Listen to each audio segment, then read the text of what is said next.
Κυρίες και κύριοι, καλησπέρα σας. Απόψε είναι Τρίτη, 10 Δεκάτου του 2023, 10 Οκτωβρίου δηλαδή. Έφυγε το 1 τρίτο του μηνός.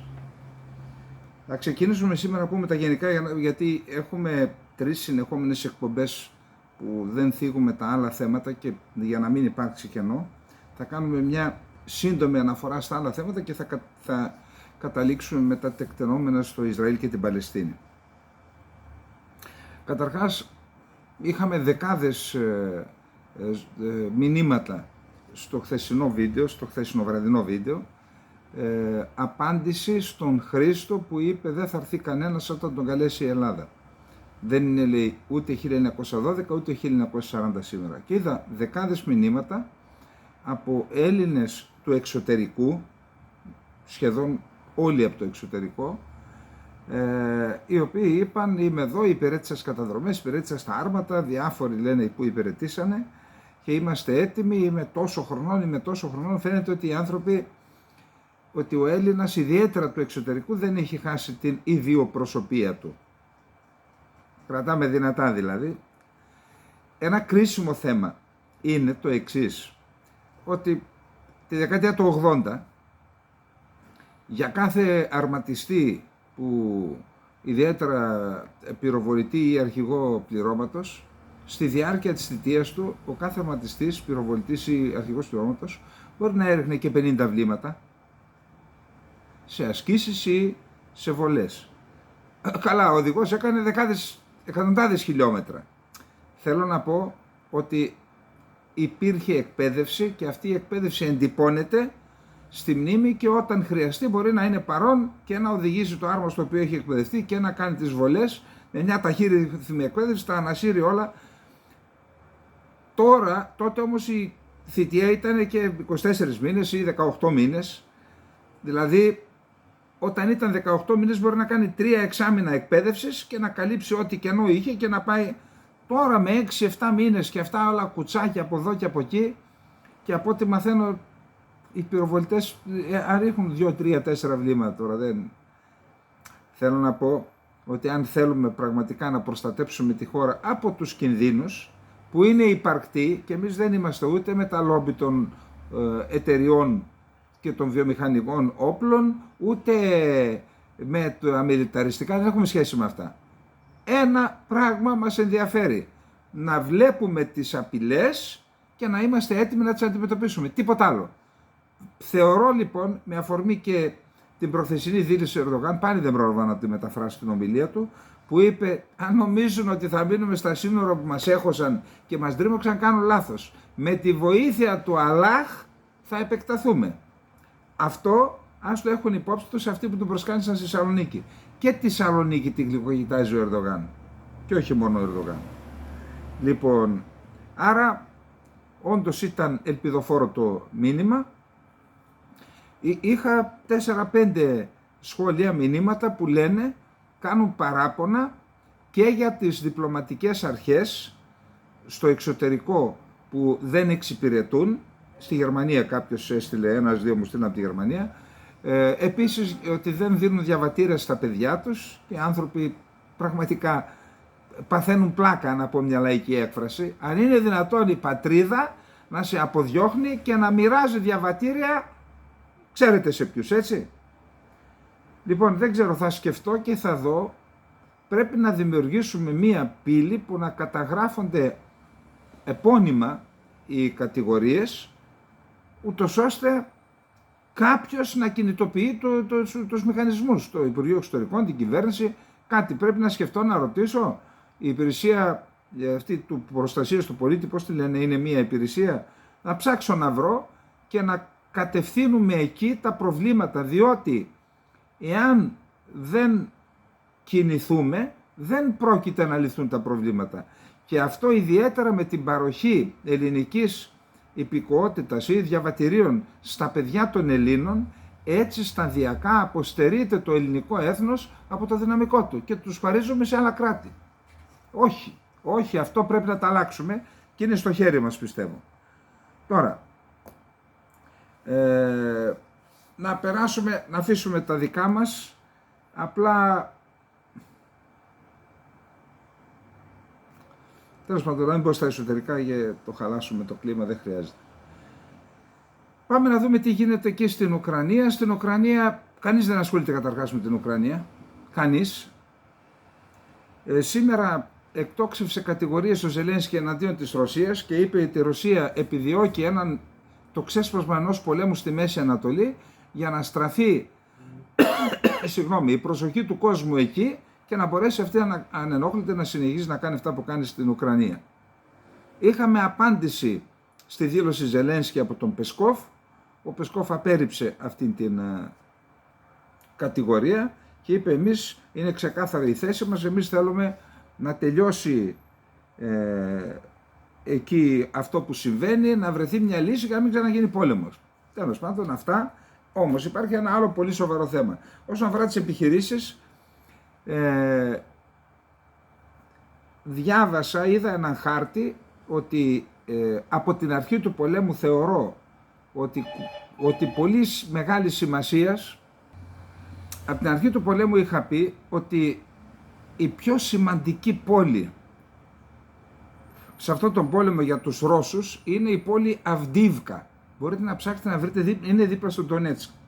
Γιατί από ό,τι μου είπαν και άνθρωποι από την περιοχή, από εκεί όλα από το 2014 και μετά τις συμφωνίες του Μίνσκ, από εκεί τορπιλίστηκαν οι συμφωνίες του Μίνσκ. Από εκεί ήταν σε καθημερινή βάση οι πυροβολισμοί με πυρά πυροβολικού. Και είδα μάλιστα κάποια βίντεο, ουκρανικά βίντεο, που δείχναν τις οχυρώσεις που έχουν με κάτι τείχους 2 και 3 μέτρα, δηλαδή δεν τους βγάζεις από εκεί μέσα. Και αυτή η πόλη Αυντίβκα είναι κολλητή στο Ντονέτσκ. Αντιλαμβάνεστε ότι και να σταματήσει σήμερα ο πόλεμος δεν θα είναι κανείς ασφαλής όσο η Αυντίβκα είναι στα χέρια των Ουκρανών. Μιλώ τώρα με τη λογική που και γι' αυτό είπα ότι είναι πιο κρίσιμη. Είδα λοιπόν ένα χάρτη ότι επιχειρούν, επειδή ακριβώς είναι οχυρωμένοι και δεν πρόκειται να τους βγάλουν από εκεί μέσα οι Ρώσοι, επιχειρούν να την αποκλείσουν, δηλαδή να κάνουν υπερκαιρωτικό ελιγμό από τη μια και από την άλλη πλευρά και να την αποκλείσουν, να μην μπορούν να την... Μόνον αυτό είδα και πάνω στο Κουπιάνσκι είδα κάποιες κινήσεις των Ρώσων. Επίσης είδα ότι μια αναφορά ότι μια φάλαγγα 40 τεθωρακισμένων αρμάτων και τεθωρακισμένων οχημάτων κινείται πάλι προς εκεί στην διείσδυση που έχουν κάνει οι Ουκρανοί στην περιοχή της Ζαπορίζιας, στο Ραμπότινο. Άλλες εξελίξεις δεν έχουμε. Όλοι ασχολούνται με το Ισραήλ. Έχουμε μέσα ένα πολύ σημαντικό θέμα. Εμφανίστηκε τον Ιούνιο, νομίζω, τον Ιούλιο, είχε πει ο Νετανιάχου, όπλα από τα μέτωπα της Ουκρανίας τα βλέπουμε, λέει, στα σύνορά μας, στα χέρια της Χαμάς. Τώρα λοιπόν, το είχε γράψει η Jerusalem Post και τότε έλεγε ότι αυτά κατά πάσα πιθανότητα είναι από τα λάφυρα που παίρνουν οι Ρώσοι και τα λάφυρα τα δίνουν στους λαθρεμπόρους όπλους και φτάνουν εκεί. Τώρα είδαμε πάλι αυτές τις μέρες κάποιες φωτογραφίες που είχαν τα Mi-4, είναι όπλα, νέα όπλα, εννοώ φορητός οπλισμός, τη Φέικια, στα χέρια της Χαμάς και αυτά αμερικάνικα.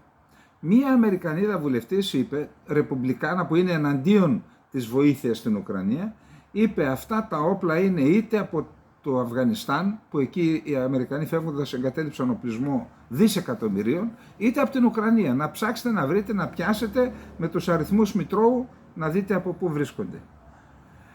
Επειδή έπαιξε το θέμα της Ουκρανίας, ότι είναι από την Ουκρανία, η Ουκρανική Υπηρεσία Πληροφοριών εξέδωσε μια ανακοίνωση για το θέμα.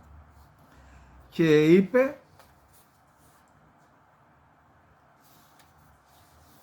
μισό λεπτό να το βρούμε.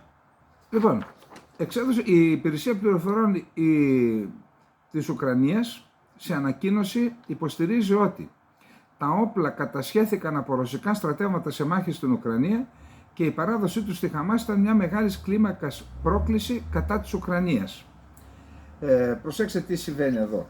Επειδή παρουσιάστηκε λοιπόν αυτό ότι τα όπλα είναι από την Ουκρανία χωρίς να διευκρινιστεί ποιος τα δίνει, είχαμε το εξής ζήτημα. Συνειρμικά πήγε ο νους των πάντων ότι τα δίνει η Ουκρανία ή Ουκρανοί αξιωματούχοι διεφθαρμένοι τα πουλάνε σε λαθρεμπόρους και φτάνουν στη Χαμάς. Αυτό λοιπόν για να το βγάλει από πάνω της η ουκρανική πλευρά, έβγαλε αυτή την επίσημη ανακοίνωση και είπε αυτά τα δίνουν οι Ρώσοι. Οι Ρώσοι από την πλευρά τους το απέρριψαν. Ακούστε, ποια πιστεύω ότι είναι αλήθεια.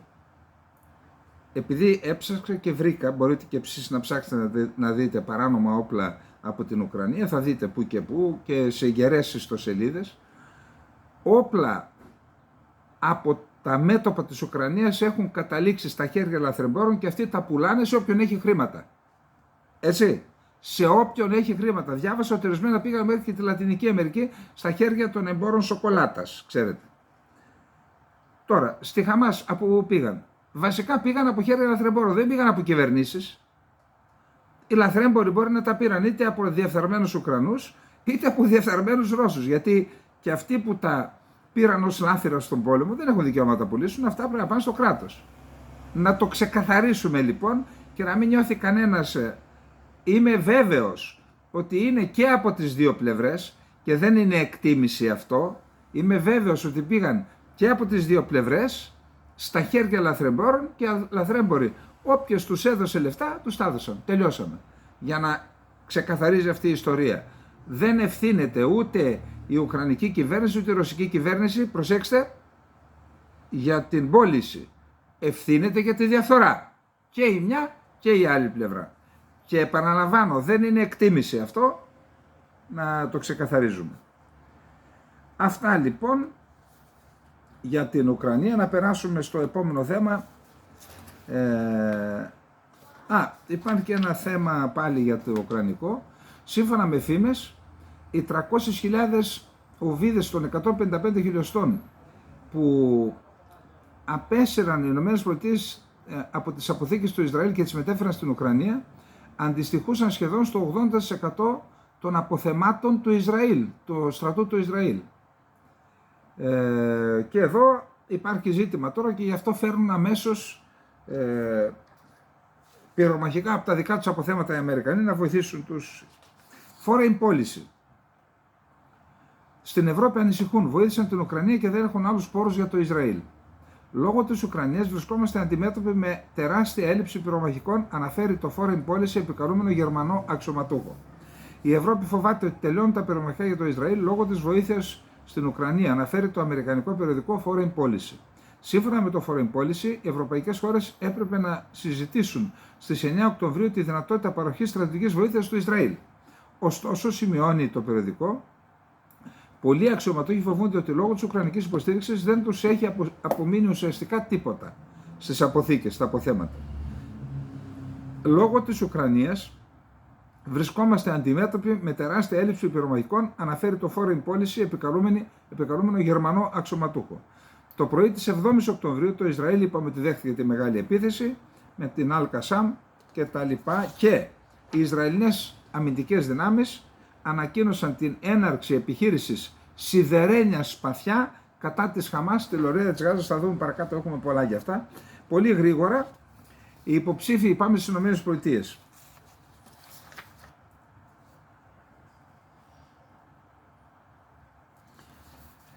Οι υποψήφοι για το χρήσμα των Ρεπουμπλικάνων στις προεδρικές εκλογές άρχισαν να εκμεταλλεύονται την επιχείρηση της Χαμάς στο Ισραήλ και να ασκούν κριτική στην κυβέρνηση Biden.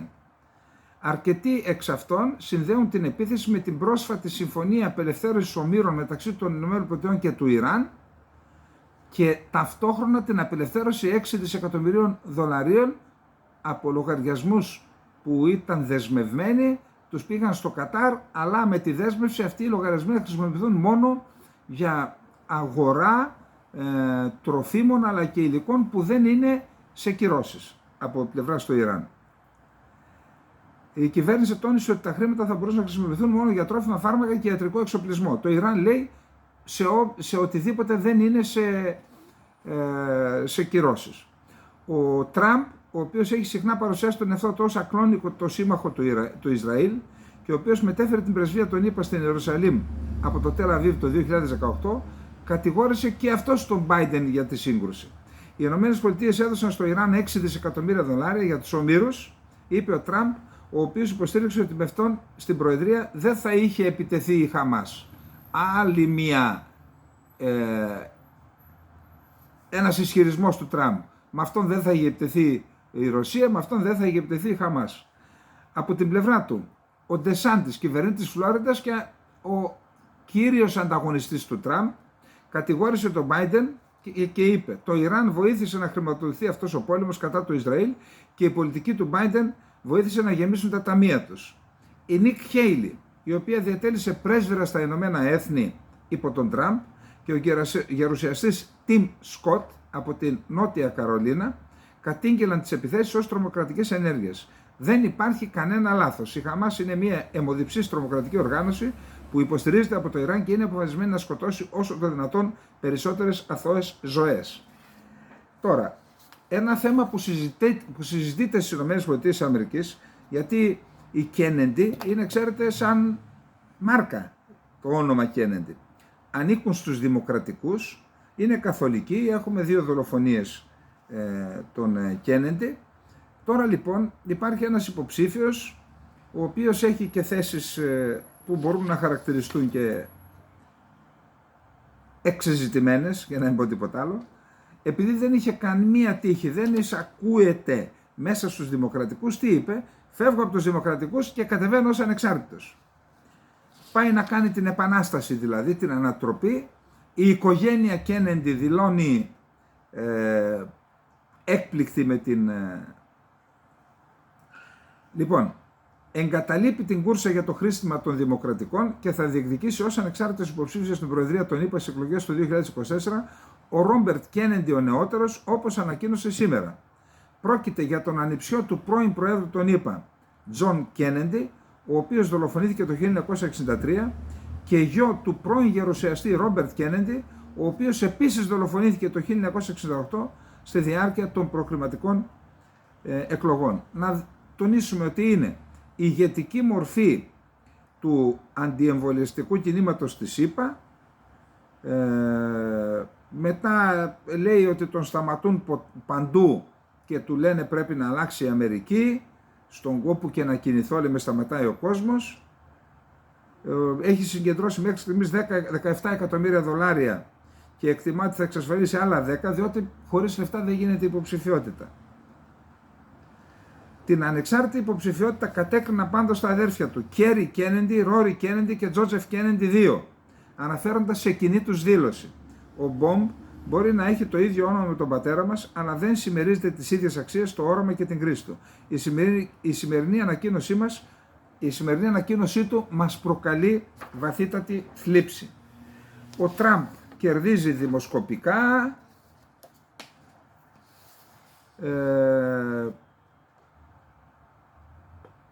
και δείχνουν διάφορες δημοσκοπήσεις ότι δεν πάει καλά ο Biden. Αυτά με τη ΣΥΠΑ. Να πάμε στη Γερμανία, ένα πολύ γρήγορο πέρασμα για να δούμε τα άλλα.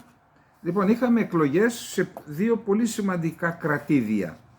Τα κρατήδια της Βαβαρίας, τεράστια ιστορία και τεράστια βαρύτητα στην πολιτική ζωή της Γερμανίας, και το κρατήδιο της Έσης.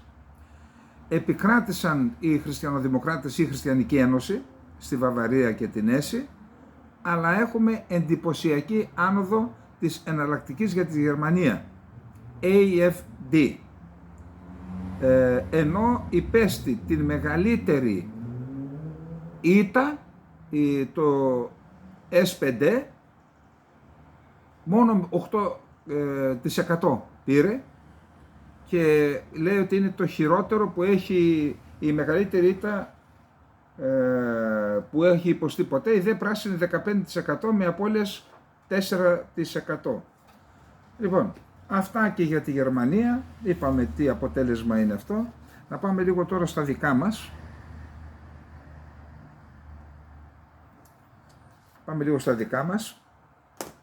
Λοιπόν, υπάρχει στην Τουρκία μια μεθόδευση από το Συμβούλιο Εθνικής Ασφάλειας, όπου αποφάσισαν το ψευδοκράτος να υπογράψει απευθείας με την— μία συμφωνία για να έτσι να αρχίζει να κερδίζει ως καθεστώς βήματα προς την αναγνώριση. Λέει λοιπόν το Συμβούλιο Ασφαλείας: διαπιστώθηκε ότι η στάση 2 μέτρων και 2 σταθμών και οι δραστηριότητες της ειρηνευτικής δύναμης των ΗΕ, UNFICYP, έναντι της κυριαρχίας της Τούδου και των πιο βασικών ανθρωπιστικών αναγκών των Τουρκοκυπρίων είναι ασυμβίβαστες με την υποχρέωση αμεροληψίας και βλάπτουν τη φήμη της UNFICYP. Το ΣΕΑ ισχυρίζεται ότι υπάρχει ανάγκη να τεθούν οι δραστηριότητες της ειρηνευτικής δύναμης στην Τούδου σε νομική βάση μέσω γραπτής συμφωνίας που θα επιτευχθεί με τις αρχές του ψευδοκράτους. Καταλαβαίνετε ότι αυτό είναι μια μεγάλη απειλή. Τώρα, είδα ένα περίεργο άρθρο, το διάβασα 1, 2, 3, 4 φορές.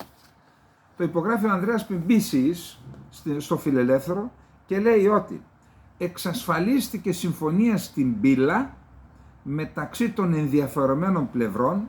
Τώρα καταλαβαίνετε, το ψευδοκράτος, η Κυπριακή Δημοκρατία και ο ΟΗΕ. Και λέει ότι τελικώς διασφαλίστηκε η νεκρή ζώνη. Εκεί η Τουρκία ήθελε να προσαρτήσει την νεκρή ζώνη στην επικράτεια του ψευδοκράτους. Λέει διασφαλίστηκε η νεκρή ζώνη, θα ανοιχτεί ο δρόμος, αλλά θα υπάρχει σημείο ελέγχου, δεν μπορεί να περνάει όποιος θέλει από εκεί, διότι η Τουρκία ήθελε να το κάνει απευθείας. Μπάτε σκύλια, λέστε και αλεστικά μη δίνετε. Να αλλάξει τη δημογραφική δομή της Πύλας, να μπαίνουν εκεί εγκληματικά στοιχεία, να μπαίνουν η σοκολάτα, εμπόριο σοκολάτας, να μπαίνουν οι αλλοδαποί που θέλει η Τουρκία για τη δημογραφική αλλίωση της Κυπριακής Δημοκρατίας, και αυτό σε βάθος χρόνου είχε ως στόχο να καταστήσει την Πύλα, στην ουσία να έχει έλεγχο στην Πύλα η Τουρκία για να αποκτήσει πρόσβαση στη θάλασσα, και αν χρειαζόταν να χρησιμοποιήσει και αυτόν τον δρόμο, που αυτό ως ενδεχόμενο υπάρχει ακόμα, για να προελάσει εκεί μια ταξιαρχία και να αποκόψει τα λεγόμενα κοκκινοχώρια, δηλαδή Δερίνια, Σωτήρα, Παραλίμνη και τα λοιπά. Φρέναρο. Τώρα λέει, προσέξτε, οι διπλωματικές αποστολές, αυτό με έκανε να κουμποθώ πιο πολύ. Τον ΗΠΑ, της Γαλλίας και της Βρετανίας χαιρετίζουν με κοινή ανακοίνωση τη συμφωνία και τονίζουν τη στήριξή τους στις προσπάθειες της UNFICYP και του κυρίου Στιούαρτ στην προσήλωσή τους για αποφυγή εντάσεων μεταξύ των δύο πλευρών που θα μπορούσαν να υπονομεύσουν μια ειρηνική διευθέτηση του Κυπριακού. Αποφυγή εντάσεων μεταξύ των δύο πλευρών. Η Κύπρος δεν κάνει τίποτα, οι Τουρκοκύπριοι και η Τουρκία είναι αυτή που κάνει εντάσεις μεταξύ των δύο πλευρών.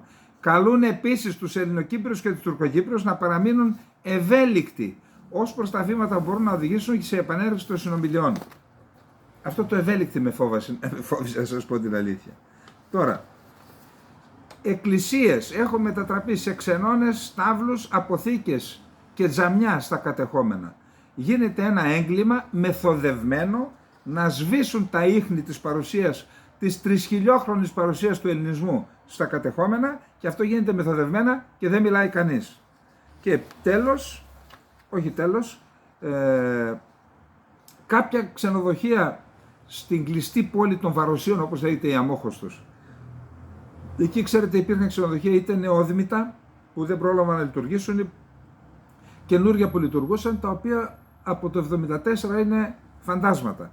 Εκεί φέρεται να υπάρχει ένας τουρκοκύπριος αγοραστής από Έλληνες ιδιοκτήτες.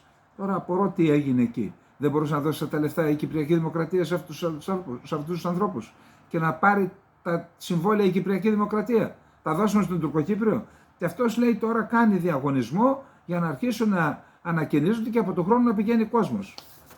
Είναι μεγάλη απειλή αυτή να ξυπνήσουν στη Λευκοσία και στην Αθήνα. Και να πούμε ότι υπήρχαν δύο πολύ σημαντικά ενεργειακά προγράμματα στη γραμμή Ισραήλ-Κύπρος-Ελλάδα. Το ένα είναι ο EastMed, ο οποίος δεν πέθανε. Κάποιοι θέλουν να τον σκοτώσουν, ο κύριος Κοκστάιν, κυρία Μίλλερ και κάποιοι εδώ πέρα, και οι Τούρκοι φυσικά θέλουν να τον σκοτώσουν, αλλά δεν πέθανε. Ο Νετανιάχου ήταν ένας από αυτούς που το κράτησε ανοιχτό, ζωντανό είναι, λέει. Τώρα και ο Νετανιάχου είναι λαβωμένος, θα δείτε, πάμε για κυβέρνηση εθνικής ενότητας. Οι Τούρκοι έχουν ανεβεί στα κάγκελα, δηλαδή παρότι είναι πρωταγωνιστές στην επίθεση που δέχτηκε το Ισραήλ, πάνε να το παίξουν τώρα και οι διαμεσολαβητές. Θα δείτε μετά το θέμα.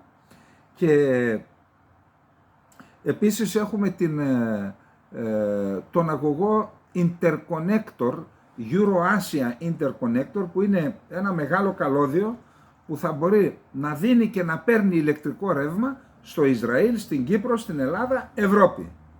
Είναι ένα τεράστια σημασίας ζήτημα και με αυτά που συμβαίνουν, άσχετα με το τι συμβαίνει εκεί, ποιος φταίει, ποιος δεν φταίει, αυτό είναι ένα άλλο θέμα. Όσον αφορά τα εθνικά μας συμφέροντα, αυτά τα δύο ενεργειακά προγράμματα έπρεπε να προχωρήσουν, είναι μεγάλης σημασίας, όχι μόνο οικονομικής αλλά και πολιτικής και γεωπολιτικής, αυτά τα δύο προγράμματα να προχωρήσουν. Λοιπόν, έχουμε και μία εξέλιξη για τα δικά μας θέματα, εννοώ τα ελλαδίτικα. Τους επόμενους 6 έως 12 μήνες θα ληφθεί απόφαση για την πραγματοποίηση ή μη, γιατί υπάρχει περίπτωση και να μην γίνει, ερευνητικής γεώτρησης για κοιτάσματα υδρογονανθράκων.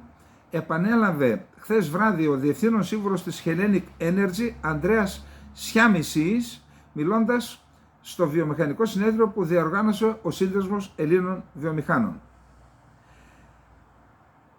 Αισιόδοξες είναι οι προβλέψεις που αναφέρουν ότι τα επόμενα 20 με 30 χρόνια το 40 έως 50% των ενεργειακών αναγκών της Ελλάδας, οι οποίες αυξάνονται κάθε χρόνο, θα εξακολουθούν να καλύπτονται από υδρογονάνθρακες, που σημαίνει ότι υπάρχει ενδιαφέρον, αν υπάρχουν ενθαρρυντικά για τα κοιτάσματα, να προχωρήσουμε. Πάμε γρήγορα στο επόμενο θέμα. Λοιπόν,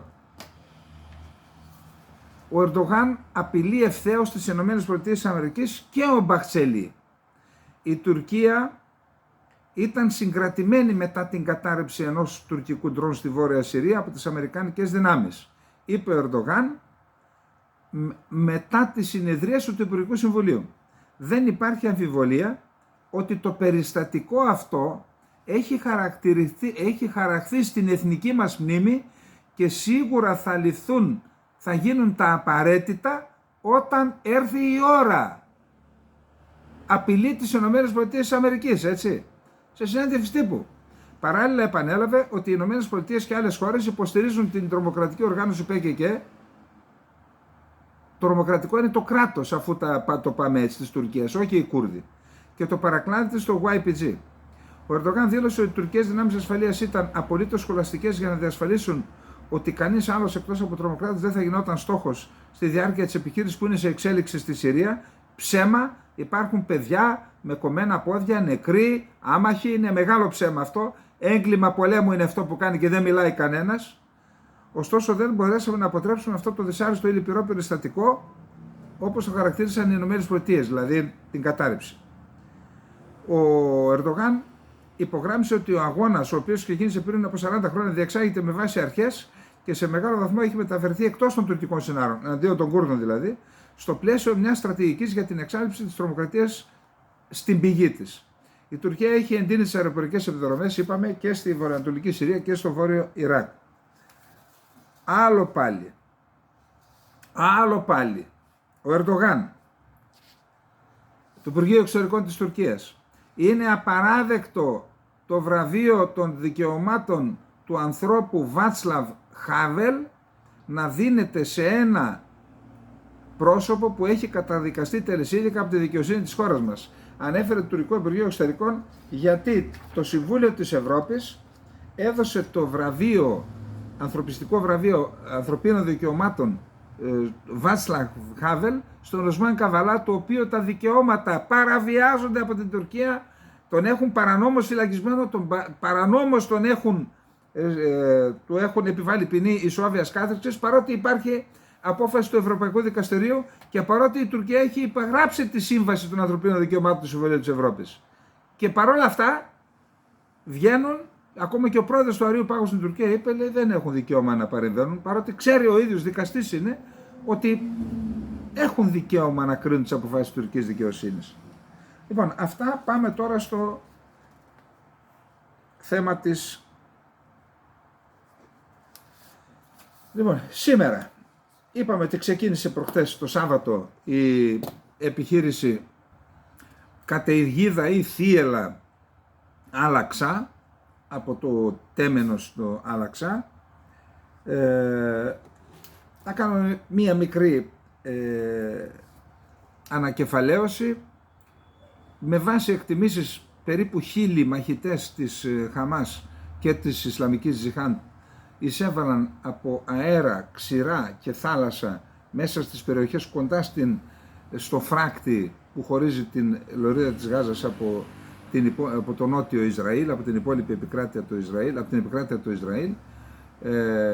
Συνέλαβαν εξαπίνεις, θα δούμε μετά, ήδη φαίνονται και τα χαρακτηριστικά πώς μπόρεσαν θα το πούμε παρακάτω, να ευνηδιάσουν. Έκαναν πράγματα τα οποία έχουν τεράστιο ενδιαφέρον.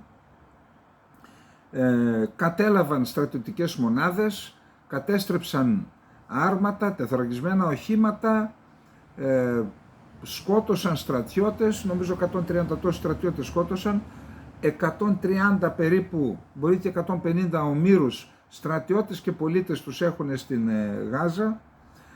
Ευνηδιάστηκε απολύτως το Ισραήλ και οι μυστικές υπηρεσίες και ο στρατός και η αστυνομία ευνηδιάστηκαν. Σε 24 ώρες προσπάθησαν να καλύψουν την κατάσταση. Σήμερα λοιπόν, τρίτη μέρα, προς τέταρτη, δηλώνει ο Ισραηλινός στρατός ότι έχει αποκατασταθεί το εθνικό έδαφος του Ισραήλ, αν και σε ορισμένες περιπτώσεις έχουν μείνει κάποιοι και γίνονται κάποιες συμπλοκές, και ότι λένε ότι σήμερα, τρίτη, δεν έχει περάσει κανένας μαχητής της Χαμάς ή της Ισλαμικής Τζιχάντ από την Γάζα, από τον φράκτη. Δηλαδή έχουν τουλάχιστον στα χέρια τους τον έλεγχο του φράκτη. Ξεκίνησαν ανηλεείς βομβαρδισμοί, επιχείρηση Σιδερένα Σπαθιά λέγεται του Ισραήλ που ξεκίνησε, και οι βομβαρδισμοί γίνονται στοχευμένοι είτε σε στρατηγία, είτε σε περιοχές κατασκευής βομβών και ρουκετών, είτε σε σπίτια, είτε γίνονται και ειδικές επιχειρήσεις απαγωγής ή εκτέλεσης υψηλόβαθμων στελεχών της Χαμάς. Σκοτώθηκε ο Υπουργός Οικονομικών της Παλαιστίνης, της Παλαιστινιακής Αρχής, ο οποίος φέρεται υπεύθυνος χρηματοδότης της Χαμάς. Επίσης έχουμε κυβερνοπόλεμο, πολλές ιστοσελίδες, μεταξύ των οποίων και της εφημερίδας Jerusalem Post, έχουν πέσει, άρα η Χαμάς έχει κάνει και κυβερνοπόλεμο. Η Ελλάδα πρέπει να θωρακιστεί από κυβερνοπόλεμο, μπορεί να διαλυθούν τα πάντα, ξέρετε.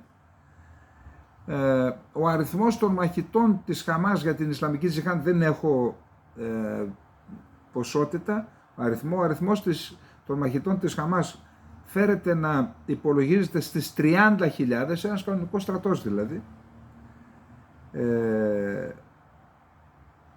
Τώρα, οι Ηνωμένες Πολιτείες της Αμερικής έχουν κάνει επίσημη δήλωση για το Ιράν και λένε ότι δεν έχουμε στοιχεία. Προσέξτε, με δεδομένο ότι έχει γίνει ένας πόλεμος εναντίον του Ιράκ, ενώ δεν είχαν στοιχεία και ισχυρίστηκαν ότι έχουν στοιχεία, και το γεγονός ότι τώρα υπάρχουν μαρτυρίες, η Wall Street Journal έχει στοιχεία, δεν έχουν η Αμερική. Με κάποιο τρόπο εμπλοκή ή σχέση του Ιράν με την επίθεση είναι αδύνατο να μην υπάρχει. Το γεγονός ότι η Αμερική κάνει ότι δεν καταλαβαίνει είναι γιατί δεν θέλει αυτή τη στιγμή να προκαλέσει ένταση στη σχέση της με το Ιράν ή να ανοίξει ο δρόμος για μια επιχείρηση εναντίον του Ιράν. Διότι τότε θα τεναχθούν τα πάντα στον αέρα, ήδη έχει σοβαρά προβλήματα στην Ουκρανία, έχει τώρα να υποστηρίξει τον πόλεμο στο Ισραήλ. Άμα ανοίξει άλλο ένα μέτωπο, τότε μπορεί να χαθεί και ο έλεγχος, έτσι. Και γι' αυτό πιστεύω την ανάγκη φιλοτιμία ποιούμενη, λένε δεν έχουμε στοιχεία. Λοιπόν, για να πάμε να δούμε τώρα πού βρισκόμαστε, πού είναι σήμερα η κατάσταση. Ο στρατός έχει σχεδόν ολοκληρώσει την εκαθάριση των 24 περιοχών που είχαν καταλάβει οι Παλαιστίνοι. Είχαν καταλάβει μια περιοχή μεγαλύτερη από τη λωρίδα της Γάζας. Ο στρατός έχει ανακτήσει σε μεγάλο βαθμό τον έλεγχο του φράκτη στα σύνορα με τη Γάζα, αλλά ακόμη είναι πιθανόν να υπάρξουν διεισδύσεις. 1.500 εξτρεμιστές της Χαμάς έχουν εντοπιστεί σε Ισραηλινό έδαφος και γύρω από τη λωρίδα της Γάζας, λέει, που ο εκπρόσωπος του Ισραηλινού στρατού, Ρίτσαρντ Χέχτ. Ο ίδιος δεν έδωσε διευκρινήσεις για τους νεκρούς αυτούς, οι οποίοι δεν έχει αποσαφινιστεί αν περιλαμβάνονται στον απολογισμό των Παλαιστινίων. Οι Ισραηλοί έχουν ανακοινώσει 900 νεκρούς, οι Παλαιστίνοι από την πλευρά τους 700. Εδώ υπάρχει ένα θέμα. Έχω δει και σε τηλεόραση και στο BBC, λέει, οι 900 Ισραηλοί πέθαναν, σκοτώθηκαν και killed, και οι 700 Παλαιστίνοι πέθαναν. Δηλαδή, συγγνώμη, γιατί γίνεται αυτή η διάκριση? Το BBC. Οι άλλοι σκοτώθηκαν, οι άλλοι πέθαναν. Από τι πέθαναν? Από ολονοσία? Τώρα εντάξει. Κάντε σωστά τη δουλειά σας, να κάνουμε όλοι σωστά τη δουλειά μας. Δεν είναι ανάγκη. Δεν είναι ανάγκη. Λοιπόν, είπε ο εκπρόσωπος του Ισραηλινού στρατού ότι κανένας δεν μπήκε, λέει, χθες το βράδυ. Λέει, η δολοφονία ομήρων δεν θα βελτιώσει τα πράγματα, είπε ο Χέχτ, μετά τις απειλές της Χαμάς ότι θα εκτελούν ένα εχμάλωτο στις κάμερες και θα το δείχνουν για κάθε βομβαρδισμό που θα γίνεται από την... Αν βλάψουν μία από αυτές τις γιαγιάδες ή ένα από αυτά τα μωρά ή ένα από αυτά τα παιδιά, αυτό δεν θα κάνει τα πράγματα καλύτερα και το ξέρουν. Λοιπόν, οι Ισραηλινές πηγές έχουν ανακοινώσει τα στοιχεία, ονόματα έτσι, 123 στρατιωτικών που έχουν σκοτωθεί από το Σάββατο, τότε που εκδηλώθηκε η επίθεση της Χαμάς. Όπως ανακοινώθηκε, σε συγκρούσεις με τρομοκράτες στα σύνορα με τον Λίβανο έχασε τη ζωή του ο διοικητής της 30ης ταξιαρχίας, αντισυνταγματάρχης Αλίμ Αμπτουλάχ. Σύμφωνα με την ανακοίνωση, ο αντισυνταγματάρχης ήταν ένας εξαίρετος διοικητής που πολέμησε γενναία ενώ προστάτευε τους κατοίκους του Βορρά. Επίθεση της Χεσβολάχ είναι αυτή. Προσέξτε τώρα. Εν τω μεταξύ, από σήμερα ξεκινά από τις Ισραηλινές Ενόπλες Δυνάμεις η ενημέρωση των οικογενειών όσων Ισραηλινών έχουν απαχθεί από τη Χαμάς και έχουν μεταφερθεί στη Γάζα, με τις πληροφορίες να μιλούν για περισσότερα από 100 άτομα, πολίτες και στρατιωτικούς. Δήλωση της Χεσβολάχ του Λιβάνου. Μετά τον θάνατο 3 αδελφών Μουτζαχεντίν σήμερα το απόγευμα ως αποτέλεσμα Ισραηλινών επιθέσεων, χθεσινή είναι, σε πόλεις και χωριά του Λιβάνου, οι ομάδες της Ισλαμικής Αντίστασης, της Χεσβολάχ δηλαδή, ως πρώτη απάντηση επιτέθηκαν στους στρατώνες Πρανίτ, που χρησιμεύουν ως κέντρο διοίκησης της μεραρχίας Γαλιλαία, και στους στρατώνες Αβιβίμ, το οποίο χρησιμεύει ως το κέντρο διοίκησης των δυτικών ταξιαρχιών, χρησιμοποιώντας κατευθυνόμενους πυράβλους και όλμους σε στρατώνες του Ισραηλινού στρατού. Φαίνεται ότι οι Χεσβολάχ έχουν δυνατότητες στοχευμένων πυρών. Χτύπησαν τον διοικητή της ταξιαρχίας, χτύπησαν την ταξιαρχία, την μεραρχία, δηλαδή ενώ η Χαμάς ρίχνει τις ρουκέτες και όπου πάνε οι περισσότερες, δεν έχουν τη δυνατότητα να τις κατευθύνουν. Είπαμε ότι η Jerusalem Post έχει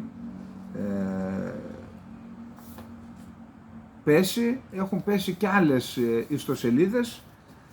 Υπάρχουν με βάση τις πληροφορίες που έχουν γίνει γνωστές μέχρι στιγμή, υπάρχουν 12 νεκροί και 11 όμηροι Ταϊλανδοί, 10 νεκροί και 4 τραυματίες από το Νεπάλ, 9 Αμερικανοί νεκροί, 2 Ουκρανές νεκρές, 2 Γάλλοι νεκροί και 8 αγνοούμενοι, ένας Βρετανός νεκρός και ένας αγνοούμενος, ένας νεκρός από την Καμπότζη, αρκετοί όμεροι από τη Γερμανία που είχαν πάει στο φεστιβάλ, ένας νεκρός, 2 αγνοούμενοι από τον Καναδά, 2 όμεροι από το Μεξικό, 4 αγνοούμενοι από τη Ρωσία, 3 αγνοούμενοι από τη Βραζιλία, 2 από την Παραγουάη, 2 από την Κολομβία, 1 αγνοούμενη από τον Παναμά και 1 αγνοούμενη από την Ιρλανδία. Πάμε τώρα στα δυνατά, στα πολύ δυνατά. Άρχισαν να μιλούν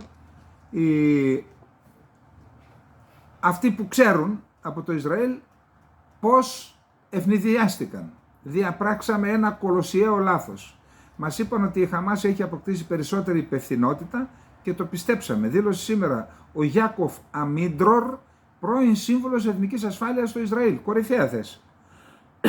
διαφλάξαμε ένα κολοσσέο λάθος, συμπεριλαμβανομένου και εμού, πιστεύοντας ότι μια τρομοκρατική οργάνωση μπορούσε να αλλάξει το DNA της. Διετέλεσε σύμβουλος εθνικής ασφάλειας στο Ισραήλ από το 2011 έως το 2013 και ερευνητής στο Ινστιτούτο Στρατηγικής Ασφάλειας της Ιερουσαλήμ. Οι φίλοι μας σε όλο τον κόσμο μας είπαν ότι η Χαμάς έχει αποκτήσει περισσότερη υπευθυνότητα και ήμασταν ηλίθιοι που το πιστέψαμε. Συνεπώς κάναμε λάθος. Δεν θα ξανακάνουμε αυτό το λάθος και θα καταστρέψουμε την Χαμάς αργά αλλά σίγουρα.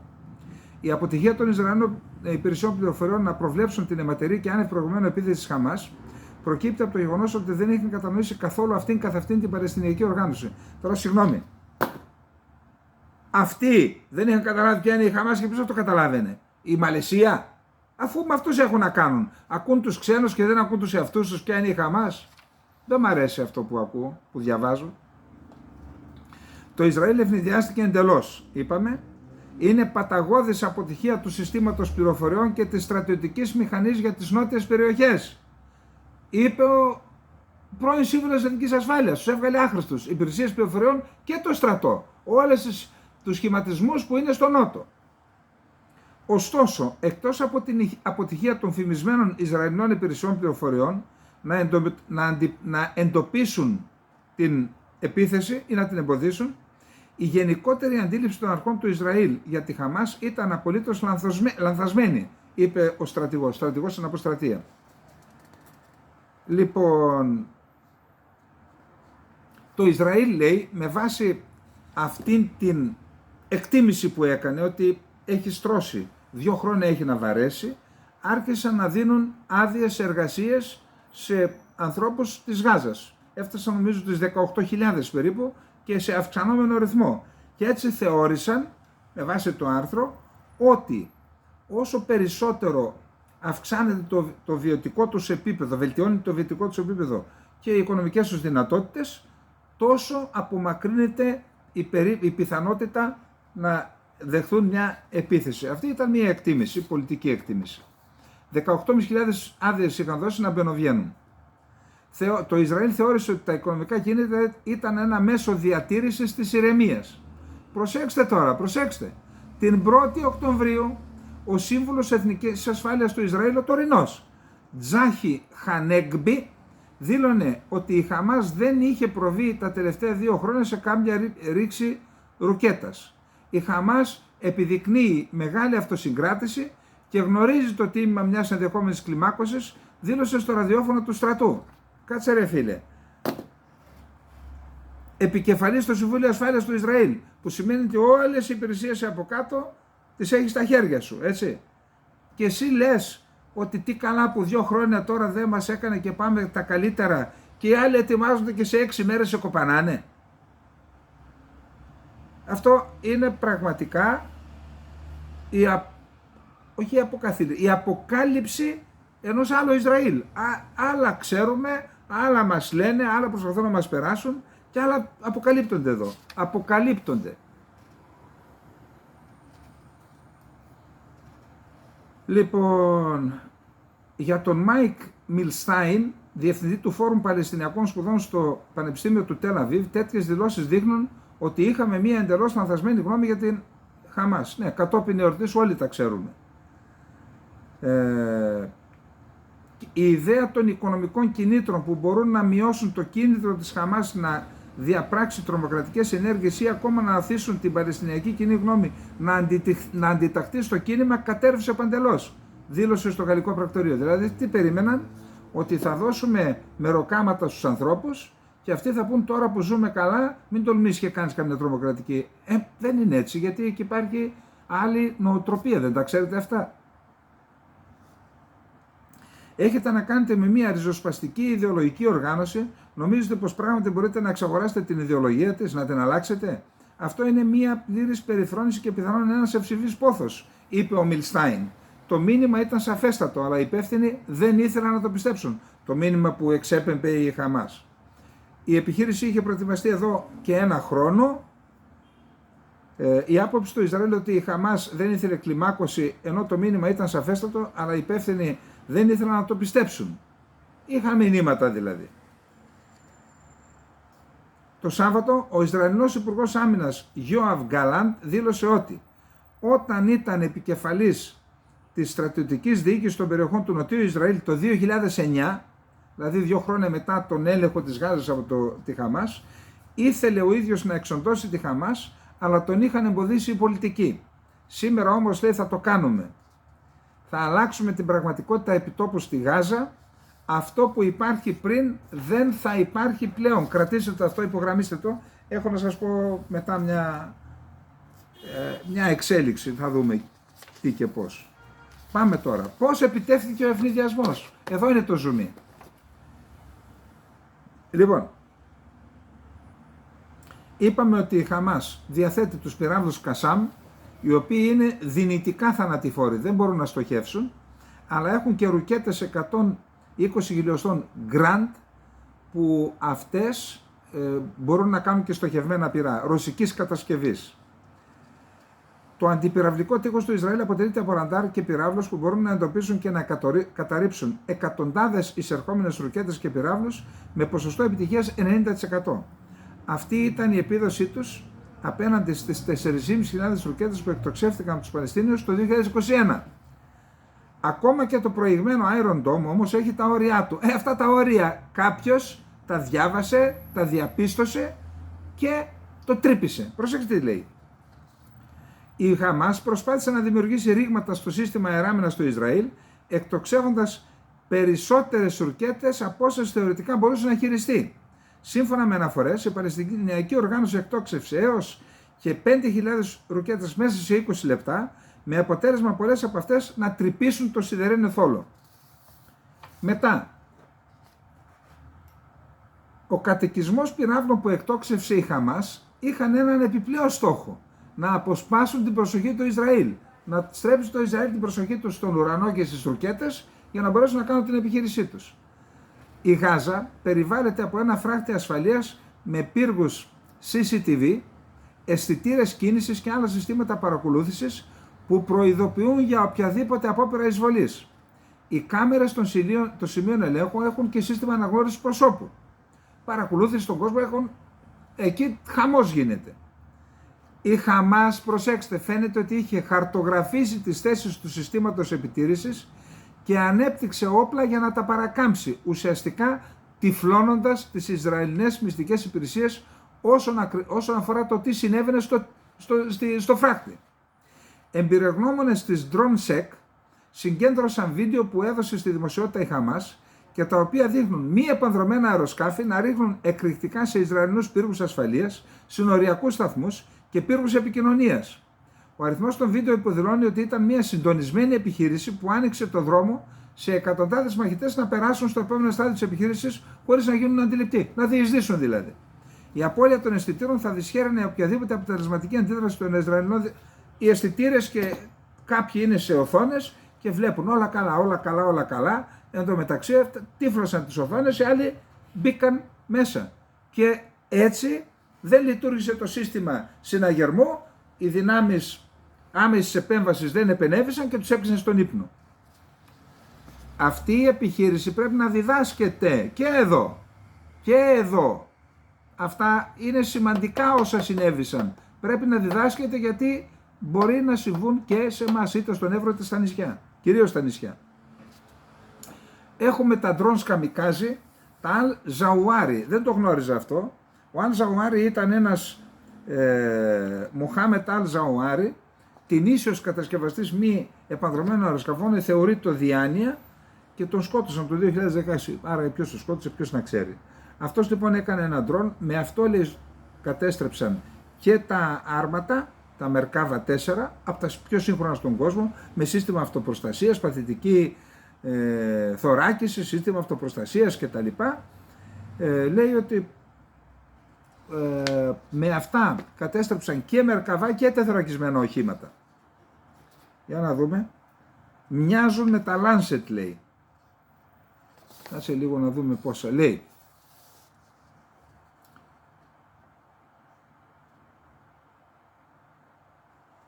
Δείχνει αυτό το βίντεο που υπάρχει να χτυπάμε ένα Merkava. 6 Merkava κατέστρεψαν και 17 τεθωρακισμένα οχήματα. Λοιπόν, τώρα, άλλο τίποτα για την... είπαμε για το φράχτη, επανέκτησε τον... ξαναπήρε τον έλεγχο. Η Χαμάς διαμήνυσε ότι είναι προετοιμασμένη για το σενάριο του μακροχρόνιου πολέμου, υποστηρίζοντας ότι η ένοπλη ομάδα διαθέτει ένα μεγάλο προστάσιο ρουκετών. Δήλωσε επίσης ότι οι σύμμαχοι όπως το Ιράν και η Χεσμολάχ του Λιβάνου θα συμμετάσχουν στη μάχη εάν η Γάζα υποβληθεί σε πόλεμο εξόντωσης. Κρατήστε το αυτό, γιατί αμέσως μετά θα είναι το μεγάλο θέμα που έχουμε για απόψε. Όσον αφορά το ποιοι γνώριζαν, μόνο λίγοι διοικητές της Χαμάς γνώριζαν για την ώρα 0. Είπε ο Αλή Μπαρακέχ, ανώτερος αξιωματούχος της Χαμάς στο Λίβανο. Μόνο λίγοι λοιπόν γνώριζαν για την ώρα 0. Κανείς από την κεντρική διοίκηση, το πολιτικό γραφείο της Χαμάς δεν ήταν στην πρωτεύουσα του Λεβάντου την περασμένη εβδομάδα. Αυτό το λέει για να αντικρούσει τις πληροφορίες που λένε ότι εκεί έγινε η τελική συντονιστική διάσκεψη για την επίθεση. Παράλληλα, αναγνώρισε ότι το Ιράν και η Χεσμολάχ του Λιβάνου έχουν βοηθήσει τη Χαμάς στο παρελθόν, αλλά είπε ότι από τον πόλεμο της Γάζας το 2014 η Χαμάς παράγει τους δικούς της πυράβλους και εκπαιδεύει τους δικούς της μαχητές. Πάντως, ακόμα και η Χαμάς εντυπωσιάστηκε από την έκταση της επιχείρησης. Λένε, δεν περιμέναμε να έχουμε τέτοια κατάρρευση και των μυστικών υπηρεσιών και του Ισραηλινού στρατού, τόσο αργή και αναποτελεσματική αντίδραση. Δεν περιμέναμε το μέγεθος της νίκης να είναι τόσο μεγάλο. Να πούμε ότι αυτούς τις ρουκέτες, επειδή πολλοί λέμε, και εγώ ίδιος πριν διαβάσω, που τις βρήκαν 5.000 ρουκέτες. Τις κατασκευάζουν μόνοι τους, με σωλήνες, με δικά τους καύσιμα και εκρηκτικά που παράγουν οι ίδιοι. Ξέρετε, τα υλικά και τα εκρηκτικά μπορείς να τα παράγεις, είναι αθώα από εδώ και από εκεί. Στο εργαστήριο γίνονται εκρηκτικά. Μη επανδρομένα δεν ξέρω που τα παίρνουν. Ασφαλώς κάποια οπλικά συστήματα τα παίρνουν από φιλικές χώρες, αλλά και από το λαθρεμπόριο. Το Κατάρ και άλλες χώρες δίνουν λεφτά στην Παλαιστίνη για να... Πώς ζουν 2.400 άνθρωποι σε ένα μέρος, η Γάζα είναι σαν την Άνδρο, σαν το νησί της Άνδρου, σαν τη Χίο πέστε. 2.400 άνθρωποι, 2.300.000 άνθρωποι, πώς ζουν? Δίνουν λεφτά λοιπόν για να ζουν οι άνθρωποι εκεί και αυτά τα λεφτά χρησιμοποιούνται και για την αγορά όπλων. Τώρα, τι διέρευσε στο Al Jazeera? Γιατί είδατε τις δηλώσεις, θα τελειώσουμε με τη Χαμάς και με τη Γάζα και θα αλλάξει η Μέση Ανατολή που είπε ο Νετανιάχου. Τι λέει το Al Jazeera? Ότι υπάρχει πιθανότητα, υπάρχει σχέδιο λέει, είπαμε αυτά τα αναφέρομαι, τα πιστεύουμε, τα κρατάμε όμως, τα έχουμε υπόψη, να μεταφερθούν τα 2,5 εκατομμύρια Παλαιστινίων της Γάζας στην Αίγυπτο, σε συμφωνία. Δηλαδή η Αίγυπτος να υποχρεωθεί να τους δεχτεί, να τους εξωθήσουν σε έξοδο δηλαδή εκεί, να πάρει δισεκατομμύρια η Αίγυπτος για να τους βάλει στην Χερσόνησο της Σινάη δεν ξέρω πού, να έχει τον απόλυτο έλεγχο της Γάζας ο Ισραηλινός στρατός και το Ισραήλ, άρα να επεκτείνει την επικράτειά του εκεί και αν εκλείψουν οι Παλαιστίνοι από τη λωρίδα της Γάζας, να γίνει και η ΑΟΖ της λωρίδας της Γάζας, της Παλαιστίνης δηλαδή, να γίνει Ισραηλινή, που υπάρχουν αρκετά δισεκατομμύρια, αξίας αρκετών δισεκατομμυρίων δολαρίων κοιτάσματα στην ΑΟΖ της Παλαιστίνης, την οποία την είχε βάσει στο μάτι και ο Ερντογάν. Τέλος πάντων, αλλά είδατε τι λέει η Χαμάς, ότι αν τολμήσουν να αλλάξουν την κατάσταση στη Γάζα, έχουμε μαζί μας το Ιράν και τη Χεσμολάχ του Λιβάνου. Δηλαδή, πάνε να τεινάξουν την περιοχή στον αέρα. Ακούστε, οι μεγάλες δυνάμεις πρέπει να φροντίσουν να μην τιναχτεί ούτε η περιοχή στον αέρα, αλλά ούτε και η ανθρωπότητα στον αέρα. Δεν σηκώνει η ανθρωπότητα τόσο μεγάλο βαθμό αστάθειας. Δεν σηκώνει. Κάποια στιγμή και να θέλουν να βάλουν τάξη δεν θα μπορούν. Θα βάζουν τάξη σε ένα και θα βγαίνουν δύο περιοχές που... Αυτή η ιστορία πρέπει να βρουν τρόπο να λυθεί και να μην παράγει στη συνέχεια πολέμους, εξεγέρσεις και όλα αυτά. Πρέπει να βρουν μια λύση. Εμείς δεν είναι η δουλειά μας εδώ να προτείνουμε τέτοια πράγματα και δεν το ξέρω κιόλας το θέμα. Ο Νετανιάχου.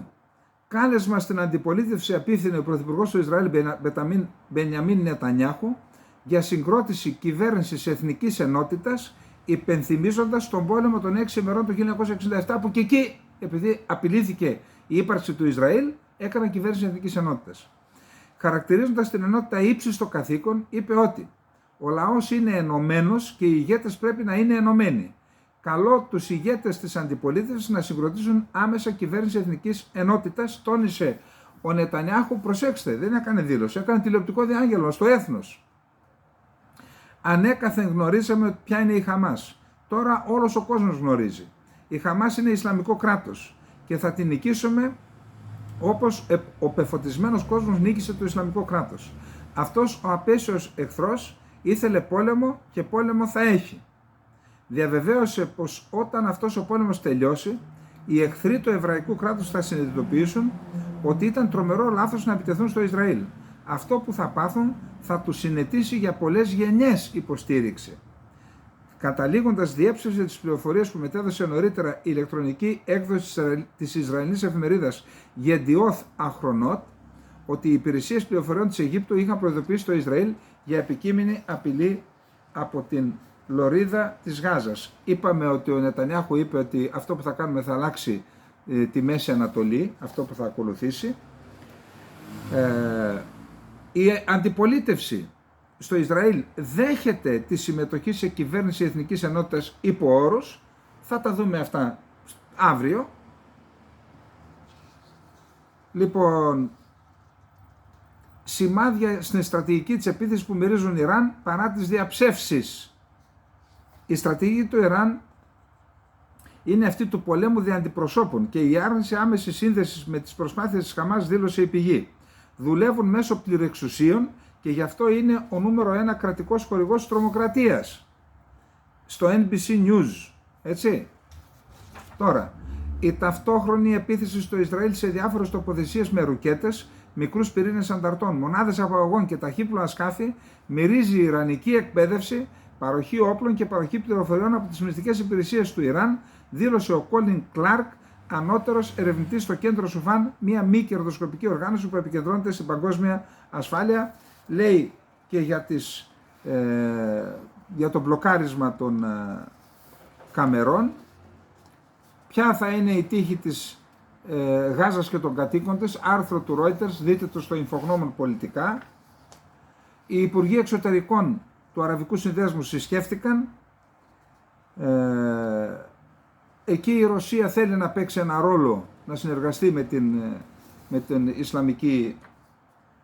Ο Ερντογάν, προσέξτε τώρα, ενώ γνωρίζουν όλοι και το Ισραήλ γνωρίζει ότι είναι ο χορηγός της Χαμάς σε πολιτικό επίπεδο, διοικητική μέρημνα, οικονομία, οπλικά συστήματα. Οι ίδιοι Ισραηλοί έπιασαν 16 τόνους, μου φαίνεται, πυρομαχικά τέτοια εκρηκτικά, πήγαιναν στη λωρίδα της Γάζας πριν από ένα μήνα. Ούτε και ούτε. Παρόλα αυτά, ο Ερντογάν, προσέξτε, ενώ η ΙΧΑΧΑ, που είναι μια μη κυβερνητική οργάνωση, αυτή που έκανε το Μαβί Μαρμαρά, θυμάστε, το 2009 δεν κάνω λάθος. Αυτή η οργάνωση έκανε διοργάνωσε διαδηλώσεις στην Κωνσταντινούπολη κατά το Ισραήλ, υπέρ της Χαμάς. Ξέρουμε ότι στην Τουρκία δεν μπορείς να κάνεις διαδήλωση. Όποιος πάει να κάνει διαδήλωση, του πλακώνει στο ξύλο. Πώς τους άφησαν αυτούς να κάνουν διαδήλωση? Ένα πολιτικό μήνυμα είναι αυτό. Έκαναν διαδηλώσεις με χιλιάδες συμμετέχοντες κατά του Ισραήλ και υπέρ της Χαμάς. Και την ίδια στιγμή ο Ερντογάν μίλησε και με τον πρόεδρο του Ισραήλ και με τον Αμπάς της Παλαιστινιακής Αρχής και μάλιστα λέει να είμαι και διαμεσολαβητής με τη Χαμάς. Τώρα τι να τους πω τους Ισραηλινούς, μπορείτε να μου πείτε? Δώστε τους και δώρο και τον αγωγό τότε.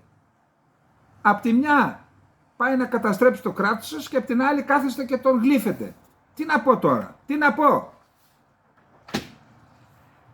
Ο Φιντάν παρουσιάζεται τώρα ως διαμεσολαβητής, ο οποίος αυτός τους έδινε διαβατήρια σαν διοικητής της ΣΜΙΤ.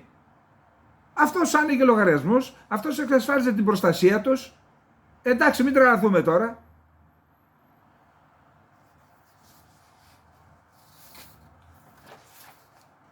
Και εδώ που είμαστε σε αυτή την κατάσταση, έχουμε δήλωση του Γενικού Γραμματέα του ΟΗΕ: όλοι όσοι παραβίασαν το διεθνές ανθρωπιστικό δίκαιο ή στόχευσαν αμάχους πρέπει να λογοδοτήσουν.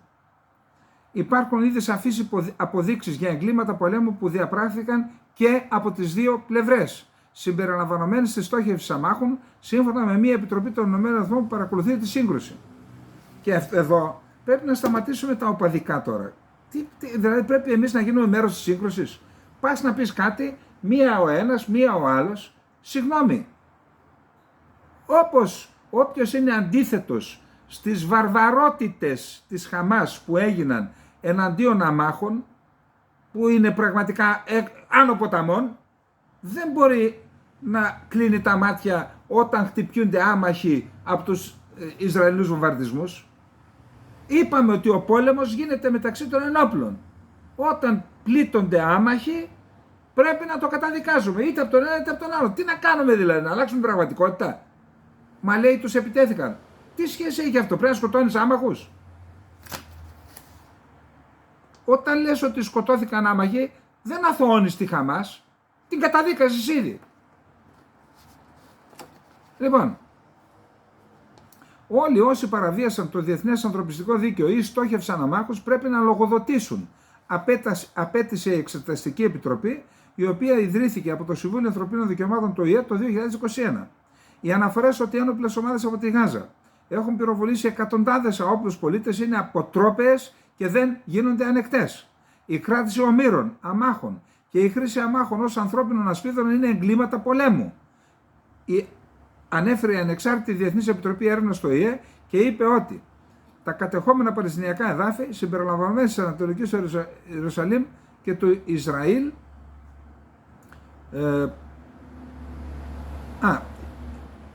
έκανε έλεγχους και εκεί. Η Επιτροπή δήλωσε επίσης ότι ανησυχεί σοβαρά για την τελευταία επίθεση του Ισραήλ στη Γάζα και την ανακοίνωση του Ισραήλ για πλήρη πολιορκία στη Γάζα, που περιλαμβάνει διακοπή νερού, τροφίμων, ηλεκτρισμού και καυσίμων, που αναμφίβολα θα κοστίζει ζωές αμάχων και συνιστά συλλογική τιμωρία. Επίσης έχουμε και μία απόπειρα διαμεσολάβησης, μια πρόταση από τον Έλληνα Υπουργό Εξωτερικών, τον κύριο Γεραπετρίτη, ο οποίος λέει ότι είχε τηλεφωνική επικοινωνία με υπουργούς εξωτερικών της Αιγύπτου και της Ιορδανίας, έτσι ώστε να συντονιστεί η δράση τους για την κατάπαυση των εχθροπραξιών και να μπορέσει να διασφαλιστεί ότι θα επιβληθούν οι κανόνες που απαιτούν ο ανθρωπισμός και το κράτος δικαίου. Προτάθηκε από ελληνικής πλευράς ένα πλάνο 5 σημείων, έτσι ώστε να υπάρξει αποκλιμάκωση και να σπάσει ο φαύλος κύκλος της βίας. Λοιπόν, αυτά έχουμε για απόψε. Κανείς δεν μπορεί να πει ότι ο κίνδυνος μιας γενικής ανάφλιξης ότι έχει απομακρυνθεί. Οι εμπλεκόμενοι να βρουν τρόπο να κάνουν το καλύτερο για τα συμφέροντά τους, αλλά και για την σταθερότητα στην περιοχή. Εγώ δεν έχω να πω τίποτα άλλο. Λοιπόν, αυτά να έχουμε να πούμε για απόψε. Να είστε όλες και όλοι καλά. Καληνύχτα.